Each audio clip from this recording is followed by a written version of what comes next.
जय श्री राम, हर हर महादेव। आइए जानते हैं गोवर्धन पूजा की कथा के बारे में।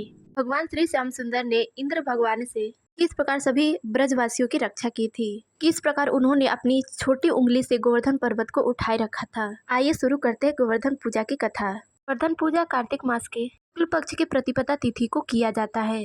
गोवर्धन पूजा को अन्नकूट के नाम से भी जाना जाता है। आइए जानते हैं गोवर्धन गिरिराज जी महाराज की कथा। पर भगवान श्री श्याम सुंदर ने वृंदावन में यह देखा कि उनके परिवार सहित वहाँ के सभी गोप इंद्र यज्ञ की तैयारी कर रहे हैं। भगवान श्री श्याम सुंदर तो अंतर्यामी है, वह तो सब जानते ही हैं।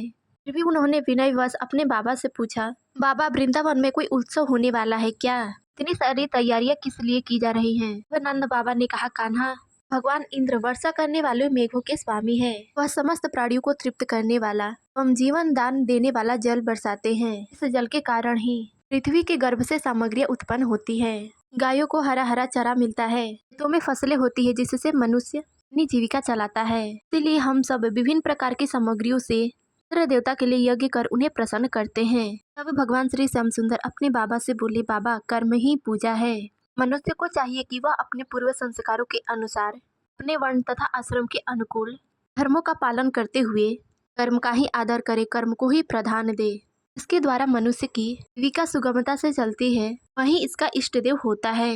इसीलिए बाबा हमें गौ माता, ब्राह्मण देव और गिरिराज पर्वत की पूजा करनी चाहिए। बाबा इंद्र के यज्ञ के लिए जिन सभी सामग्रियों को इकट्ठा किया गया है, उन्हीं सामग्रियों से इस यज्ञ का अनुष्ठान होने दीजिए।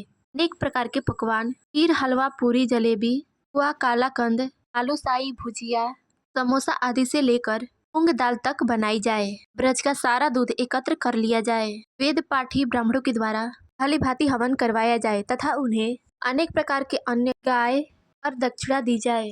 सभी गौ माताओं को चारा दिया जाए तथा गिरिराज अर्थात गोवर्धन पर्वत को भोग लगाया जाए।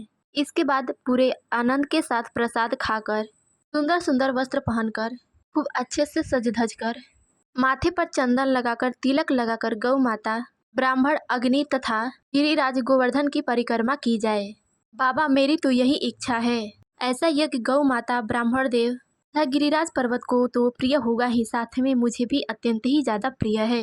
तब नंद बाबा सहित सभी ब्रजवासी बोले, कान्हा, हमें इसमें कोई आपत्ति नहीं है, लेकिन अगर इंद्र भगवान हम सभी से नाराज हो गए तो तुमको हम सभी की रक्षा करनी होगी। जो कुछ भी हम भोग लगाएंगे वह तुम्हें खाना होगा। हमारी सभी अभिलाषाओं को जिस प्रकार इंद्र पूरा करते हैं, तुम्हें सभी इच्छाओं को पूरा करना होगा। भगवान श्री श्याम सुंदर ने नंद बाबा सहित सभी ब्रजवासियों की बात को मान लिया, क्योंकि भगवान श्री श्याम सुंदर इंद्र को जो घमंड हुआ था उसे चूर चूर करना चाहते थे, इसीलिए यह सब लीला कर रहे थे। बाद भगवान श्री श्याम सुंदर ने जैसा यज्ञ करने को कहा था वैसा ही यज्ञ शुरू हुआ। सर्वप्रथम ब्राह्मणों से स्वस्ति वाचन कराकर उसी सामग्री से ब्राह्मणों और गिरिराज पर्वत सहित सभी को सादर भेंट दी तथा सभी गौ माताओं को हरी हरी घास खिलाई। उसके बाद नंद बाबा सहित सभी ब्रजवासियों ने अपनी अपनी गौ माताओं के साथ गिरिराज पर्वत की प्रदक्षिणा यानी कि उनकी परिक्रमा की। इसके बाद भगवान श्री श्याम सुंदर सभी ब्रजवासियों को विश्वास दिलाने के लिए गिरिराज के ऊपर अपना दूसरा शरीर धारण कर प्रकट हो गए और बोले, मैं ही गिरिराज हूँ। इसके बाद सभी के द्वारा लगाए गए भोगों को ग्रहण करने लगे। एक रूप से पूजत है, एक रूप से रहे पूजाए, सहस भुजा फैलाई कई, मांग मांग कई खाए। यह सब देखकर सभी ब्रजवासी अत्यंत ही ज्यादा प्रसन्न हुए। उसी समय देवऋषि नारद इंद्र महोत्सव की तैयारी को देखने के लिए ब्रज में आ पहुँचे। जब देवऋषि नारद ने किसी ब्रजवासी से इंद्र महोत्सव के बारे में पूछा, तब उस ब्रजवासी ने कहा कि कन्हैया के कहने पर इंद्र महोत्सव को समाप्त कर दिया गया है। इंद्र महोत्सव के स्थान पर गोवर्धन पूजा की जा रही है। यह बात सुनकर नारद मुनि को बहुत ही ज्यादा आश्चर्य हुआ और वे सीधे इंद्रलोक को गए। इंद्रलोक में जाकर इंद्रदेव से बोले, हे देवराज, तुम महलों में पड़कर चैन की नींद ले रहे हो, उधर ब्रजमंडल में तुम्हारी पूजा समाप्त कर गोवर्धन पूजा शुरू कर दी गई है।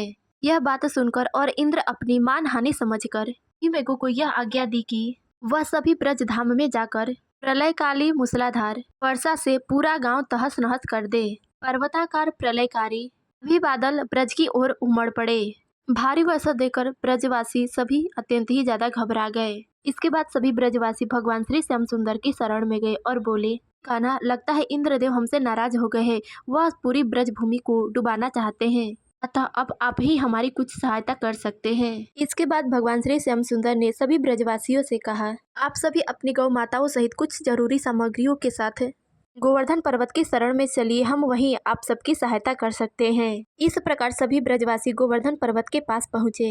भगवान श्री श्याम सुंदर भी उन सभी ब्रजवासियों के साथ गोवर्धन पर्वत के पास पहुँचे। इसके बाद उन्होंने अपनी छोटी उंगली पर गिरिराज पर्वत को उठा लिया और उस पर्वत की आड़ में सभी ब्रजवासियों की रक्षा की। भगवान श्री श्याम सुंदर ने कुल 7 दिनों तक अपनी छोटी उंगली से गोवर्धन पर्वत को उठाए रखा था।